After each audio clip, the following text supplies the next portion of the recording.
We've seen Casemiro here just around us at Old Trafford a few moments ago. Are they getting there in terms of their transfer business? Well, I think it's a good signing for him. They paid a lot of money. He's 30 years of age. You know that, what is it?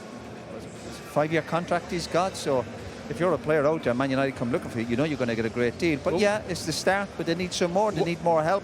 The problem is, for any player coming to Man United now, as good as they are, they're coming into a bad dressing room. They're coming to a bad group of players, because we've mentioned it before the last year or two. These players don't want to run. They don't seem like a good group. So that's a problem for any new player, however good they are. But what's the message that it sends, you think, when they are signing, albeit a very good 30-year-old, on a 4+1 year contract on very big wages? They're desperate. They're desperate. But I think he is a quality player. Of course, you could look at the bigger picture and go, obviously there's a lot of money. Again, long contract, a bit like Ericsson getting a 3-year deal. You know, the agents out there must be delighted dealing with Man United. But when you're desperate, you've got to pay over the odds, I suppose. You agree with that?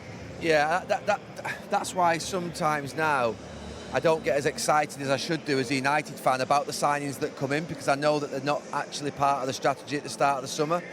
Every other club's really precise. You don't see them bouncing around like a pinball in the transfer market for one player to another. It's De Jong, Rabiot, and it ends up being Casemiro on a phenomenal contract that's going to cost the club £160 million. And I have to say, I think he'll do well for the club for a couple of years, Casemiro. But someone, in 2 years' time, is going to pick up a player that's going to be beyond his best years on £20 million a year that they can't shift. And that might be Erik ten Hag, it might be a new manager, it might be new owners. So it is an element, there is a large element of desperation with the signing, because a 5-year contract for a 30-year-old should not happen.